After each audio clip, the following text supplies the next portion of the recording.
Ang mabuting balita ng Panginoon ayon kay San Mateo.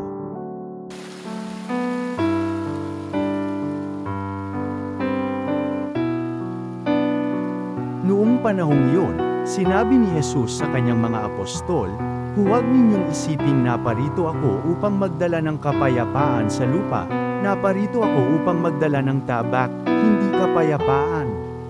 Sapagkat naparito ako upang papaglabanin ang anak na lalaki at ang kanyang ama, ang anak na babae at ang kanyang ina, ang manugang na babae at ang kanyang biyenang babae. At ang kaaway ng isang tao'y ang kanya na ring kasambahay. Ang umiibig sa ama o sa ina ng higit sa akin ay hindi karapat-dapat sa akin. At ang umiibig sa anak na lalaki o babae ng higit sa akin ay hindi karapat-dapat sa akin.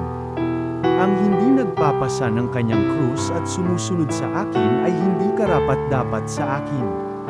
Ang nag-iingat ng kanyang buhay ay siyang mawawalan nito, at ang nawawala ng kanyang buhay dahil sa akin ay magkakamit nito.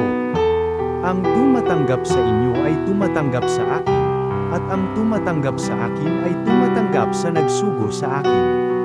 Ang tumatanggap sa isang propeta dahil sa siya'y propeta ay tatanggap ng gantimpala ukol sa propeta. At ang tumatanggap sa isang taong matuwid dahil sa siya'y matuwid ay tatanggap ng gantimpalang nauukol sa taong matuwid. At sino mang magbigay ng kahit isang basong tubig na malamig sa isa sa maliliit na ito dahil sa ito'y alagad ko, tinitiyak ko sa inyong tatanggap siya ng gantimpala."